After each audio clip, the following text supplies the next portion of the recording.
Welcome to the Sunday edition of the Charity First Handicapping Challenge. Giorgio, let's start things out first. If you've noticed, I'm in a new office. I've been promoted. And so congratulations to me. No, actually, I can't get into my computer, so they had me switch offices because I'm a bumbling idiot. I can't figure out how to log in. So how you doing this morning, George? Happy Sunday to you. A happy Sunday. We had it was bombs away yesterday, man. We had a 99 to 1-shot win in Saudi, a 75 to 1-shot win the Rebel. Our last race was a 35 to 1-shot. Goodness gracious, it was a tough sledding yesterday. Yeah, it was. It was like you said, lots of long shots. We thought Newgrange was a vulnerable favorite, and that turned out to be correct. And the Saudi one, obviously, I'm not sure who had that. Maybe Bandstand Hal hit the all button in there. Hal, did you get any of those bombs? No, I didn't have that. Sorry. Ruben? Hey, you owe me beers, Chappie, for the last race. No, I actually had to abstain from all wagering activities yesterday because I was busy working and then driving to my second home here in Las Vegas. So I watched some replays later. Wow. I've got the Planet Hollywood pool behind me. So nice. Ruben, you spend more time in Vegas than residents of Vegas. So what's the secret? You know, Scott Hazelton said, "You're on a Dave Weaver like Las Vegas schedule." I said, "That's a great compliment."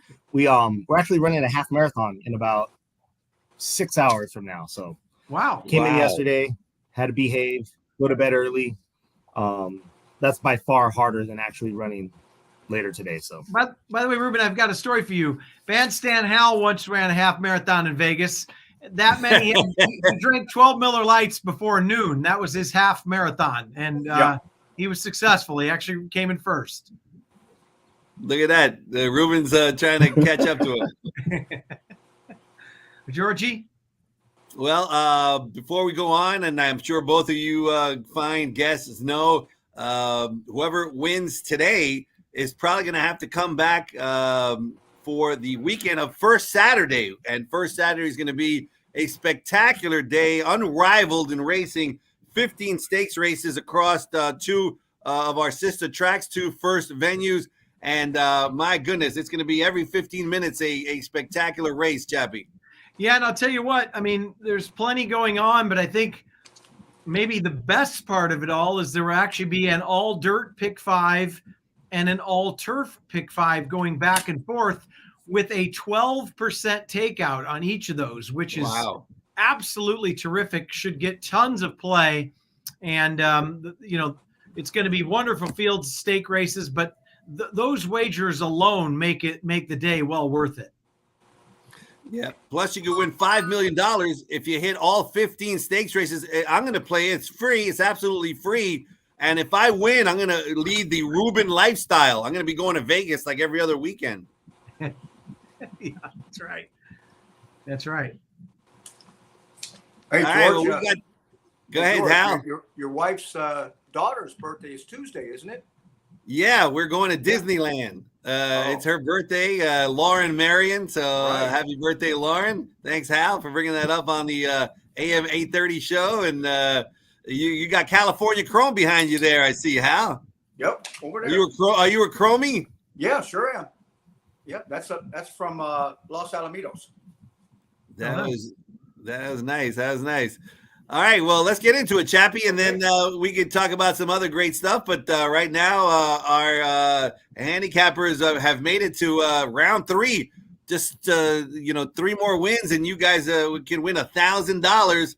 So I guess since Hal's right below me, I'm gonna take Hal, Chappie. Okay. And Hal, you've got the $100 to work with to win. Who are you going with and why? Oh, all righty. Let's see. I'm going to go in the 8th race at Santa Anita. It is the morning line favorite, but I'm not going to get cute today. I'm going to go with what I like. Let's see here. It's number 5, Secret Club. And now blinkers are off the horse, and Pratt is not in town, so John Velasquez regains the mount. He had it last time out, and Peter Miller used to, retired so-called. He still's got his hand on the barn a lot, and I'm sure he's still training this horse through Ruben Alvarado. Yeah.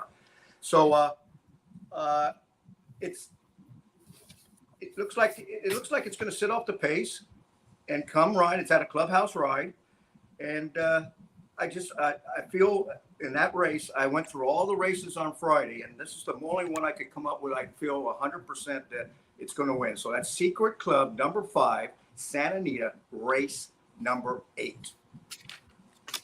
All right, Secret Club, 2 lifetime wins, both of them right here at Santa Anita on the turf. So certainly likes the Santa Anita turf. And, I look at Thorograph numbers a lot. The last one was really good, but prior to that, Thorograph numbers tower over the rest of the field. You got Johnny V aboard. I think we're going to anchor the day with a win with number 5, Secret Club. Chappie? All right, Ruben. So you've been adopted for today for Team Chappie. So let's you and I hop aboard and take down the Haldo train. And where are you heading with your win bet and why? Let's go to race 3. 6.5 furlongs on the turf. 25,000 claimers, 9 winners of 2 lifetime. I really like the 5 horse here, Gator Shiny. I think the horses ran well on synthetic before. Been in the money 4 of 8 on turf. Don't think the horse is going to get bet. Probably going to be 6, 7, 8 to 1, just like the morning lines shows. The 2 is going to take a lot of money. The 3 is going to take a lot of money. The 4 is going to get bet. So let's go with the price to start off with our win bet on the 5 in the 3rd. And that's in the 3rd race? Yeah. That's in the 3rd race, race 5. Or Gator horse 5 in the Shining, 3rd. Gator Shining Yep. and a nice 6-1. And Tyler Bays has been heating up a little bit late. And an underrated trainer who does a good job with not a lot of stock there. And another thing, this horse has sometimes has a few problems out of the gate. I think if this horse breaks well, it could be very tough, and we could get a price here, George, and make you play catch up here after our win bet. Yeah, that's true. When I was a jockey agent in Northern California, if I got on a Quinn Howie runner with my jockey, I always felt good. Quinn Howie, like you said, a really good trainer, and he can get him in the winner's circle. Yeah, no question about it. Like, so, sometimes, especially now, when Pratt and Johnny V are in town, or certain trainers, you gotta pick up some of these under the radar guys to get some prices around here, and he would fall into that category for sure. All right, Hal, we got an exacta. Where are we going with our exacta? Okay, well, we're going to go to the 7th race at Santa Anita. And George, I'm sticking with George Velasquez. He climbs off the number 2 horse to stay on the 4 horse for Bob Baffert. And I think that last race at Malibu, that's a throwout. He had a white trip, and he didn't get into the race at all. And he's got a great workout, good bullet workout.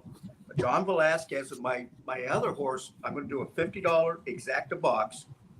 2-4 is the one that Velasquez got off for Bob Baffert. So I think Baffert's got this over a barrel in this 7th race. $50 exacta box, 2-4. All right, the Bob Baffert exacta box going in race number 7, going 7 furlongs, and both of those can certainly win. It seems like Bob Baffert has the aces, and I got 2 aces right below me, Hal and Ruben, 2 aces. Getting ready to go on to the next round and take on anybody Chappie can come up with. I'm rooting for you guys. Hal going out on a big limb there with you always remember, you can't spell the word chalk without Hal. Well, and that is going to be the 1-5 over the 6-5 exacta. But hey, look, a lot of times getting on the board is half the battle. So I'm just pointing out the obvious, Ruben. Where are we heading with our exact and why?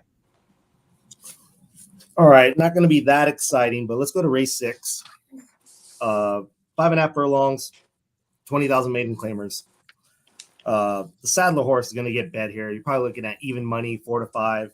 So let's play a little exacta with some prices underneath. We're going to use a 7 on top. This horse is working very well in the morning, no secret.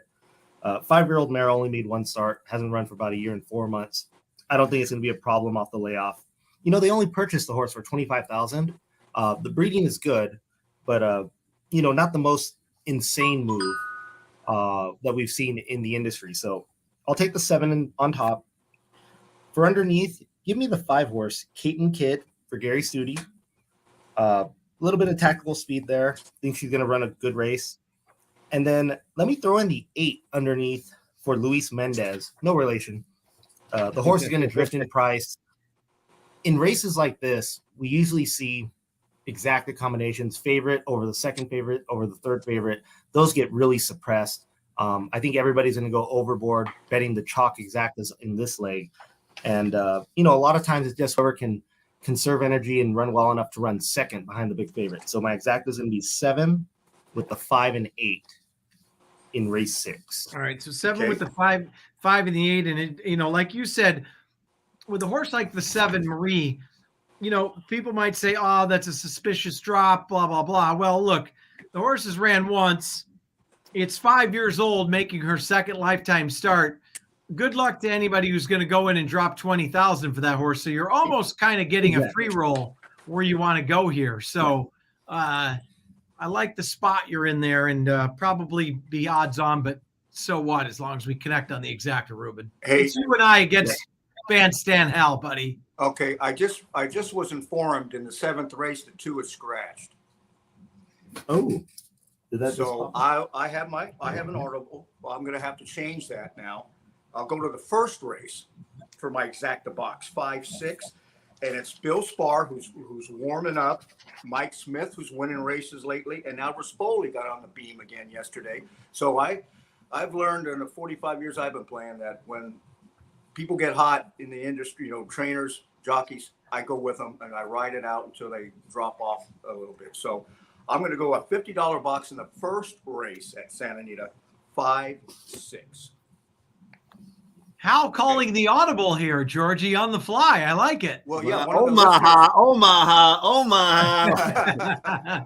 Obviously, must have been Shaz was entered to make sure that race went, so Triple Tap could win by 11.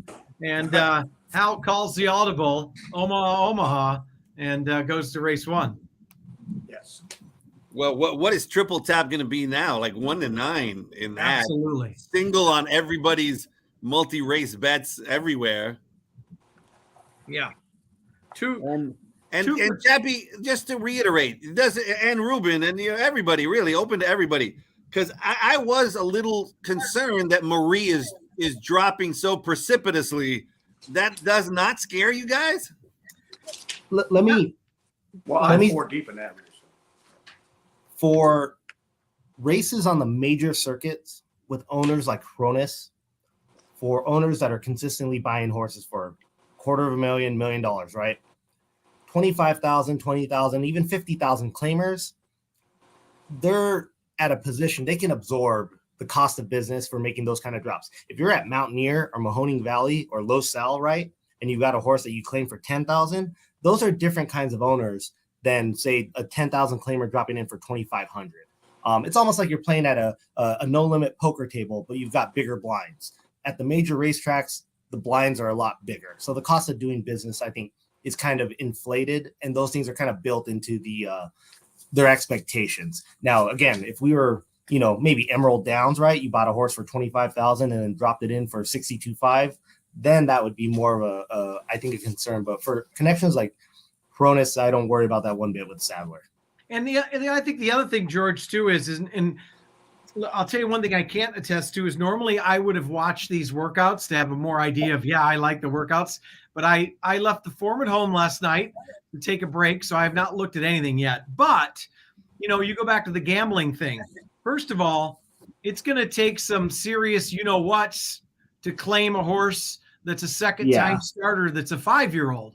So maybe somebody with deep pockets might take that chance, and then the people who have it might say, like Ruben said, that's fine, we'll win, or if not, we'll take the 20, because obviously this horse has had plenty of issues running for the second time ever as a 5-year-old. And it must have some sort of talent Otherwise, it still wouldn't be in training as a 5-year-old. So Yeah, and it's got a hot jockey gambling on. galore here in this one. She's training so well.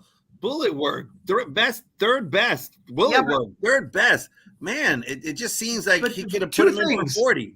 Okay, two things. First of all, just because it's a bullet doesn't mean it's the best, because unless you watch it visually. But second of all, you're still, if you add money, let's say, I don't care how much amount of money, you're gonna take a chance on claiming a horse that's 5 years old. 20,000 is still a lot of money, and you're paying monthly bills, and you don't know how. There's obviously plenty of issues that have gone on. Is the horse sound today? Absolutely. But this is the perfect roulette game of the claiming. We'll see if there's any claims into this horse. Might run up the track. My guess is it wins, but who knows if there's a claim in for a Hal, you say you're using 4 horses in this race. Yeah, I have in that race. I have Marie, but I'm using 4, 5, 7, 8 in that race. All right. So it's either like a single or a spread race. Right. All right. Well, let's get to the daily double. Hal, we know your exacta box. You called an audible, but how about daily double? Where are you going with that? Well, I was going to go in the 7th race and use the 2-4 and put the double with the 5 that I picked. So now I'm just going to go a straight $100 daily double, 4 in the 7th race. That's triple tap with Secret Club number 5 in the 8th race for the reasons I talked about earlier. But I need a John Velasquez double to get me hopefully home and into the next round. All right, ice cold. Ice cold. Talking about Weaver, and he comes up with an ice cold daily double. Hal, 4-5, Chappie. All right, Ruben. I think we're in the classroom because there's been a lot of chalk flying over on the other side. But where are you heading with your double and why? I'm going back. All right, let's. Cali.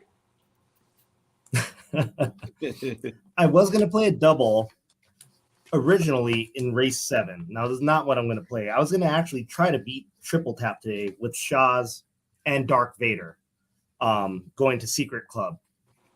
And then I don't want to block Hal's double there of triple tap to Secret Club.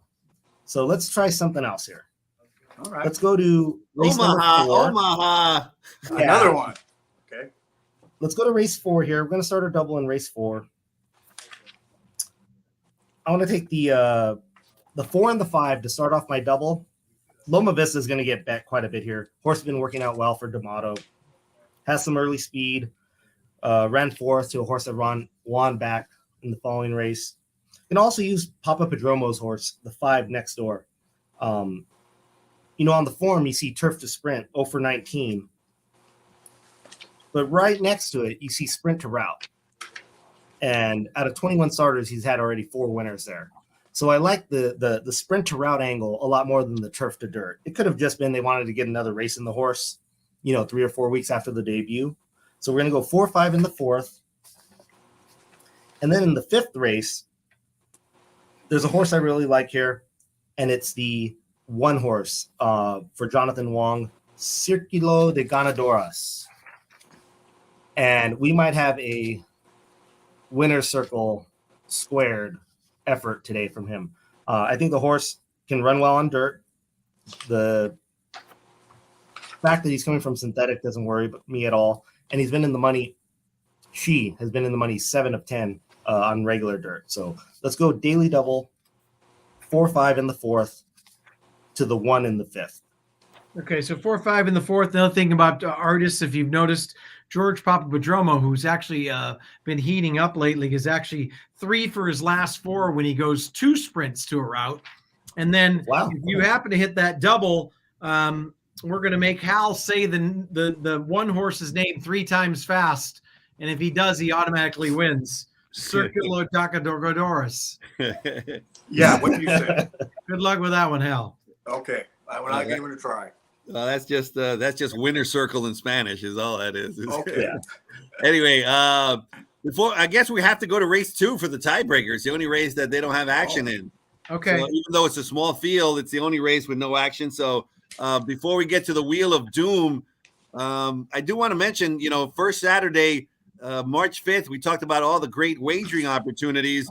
I also want to mention on site, we're going to have a beer and cider festival. Is it? I think we're also going to have a giveaway of a beautiful travel mug presented by Yamava Casino and Resort at San Manuel. So we have a giveaway, we have a festival, we've got spectacular racing. It's really going to be a race day unrivaled.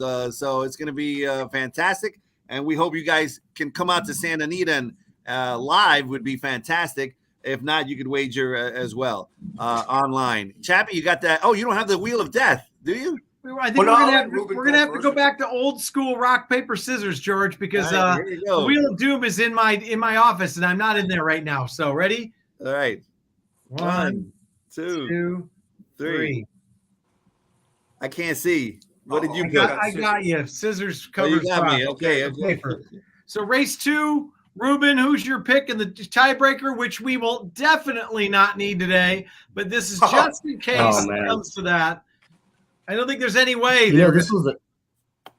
I actually thought this was the toughest race on the whole card, despite the field size. That being said, I think the 2 Red Panty Knight's going to end up going off as the favorite here. She's 4-1 on the morning line. I think she'll probably be 2-1, maybe 9-5. That last race really was impressive. Beat a next out winner. Been working out well. Kristen Mulhall, for this meet, not spectacular numbers, only 1 win so far, but she's had 7 in the money out of 20 starts, 18% on the year. Last year, I like the real horse. I will never have any complaints about the Sadler horse. I think the 2 will be in a little bit better spot, drawn to her outside. So I want to take the 2 as the tiebreaker. All right, so the 2 Red Panty Knight, Haldo, or are you heading with your tiebreaker? I'm going to go with also a 4-1 shot, but the bottom horse. Back on the street. Like your old saying, you can't go wrong with Wong. So I'm going to hopefully, if we need this, he's raced in a high level, pretty high level allowance races up in Golden Gate, and he's shortening up today. And I really think that's going to help him a lot. He'll probably lay off any speed there and come running with Mario Gutierrez, who also is kind of warming up a little bit too. So that'll be my tiebreaker. Back on the street by the Backstreet Boys. Oh, sorry. Brought to you by Bandstand Hal. All right. Well, one of these 2 will move on to the finals. The semifinals, either Saturday or Sunday of next week. So either first Saturday or Sunday. Do you have a preference, Hal? Is there or either way day? I don't care. How about you, Ruben? Is there a better day for you if you make it to the next round, Saturday or Sunday? Oh, definitely would prefer the Saturday morning. I'm pretty sure I'm working from home that day, so I think that Saturday morning would work well for me. All right, first Saturday is going to be exciting. It's also going to be a fantastic card. Yeah, I mean the racing will be fantastic. Yeah, it's going to be fantastic. All right. Good luck to both of you. We'll see one of you guys next week. You're getting so close to the money, and we wish you the best of luck today. Chappie? Oh, nice meeting you, Ruben. Both of you the best of luck. Neither are on my team, so where the chips may fall. Well, let's see if the El Chaco wins or not. And Ruben, as always, have fun in Vegas. Yeah, we're excited. We're ready. We've been training for it. It's a wonderful event. They shut down the strip, no cars. Wow. It's just wow. What is it? 104.8 furlongs. So it'll be fun. Nice. And I want to say thank you to Maurice for giving me that information about the 2 horse being scratched in the 7th race. So yes. Thank you, Maurice. Thank you, Maurice. All right, guys, good luck. Georgie, everybody have a good weekend. And next weekend will be the big Saturday. We're looking forward to it. Best of luck to both of you guys. Okay. Thanks a lot. All righty, guys. Bye. Good luck, Hal. Bye, guys.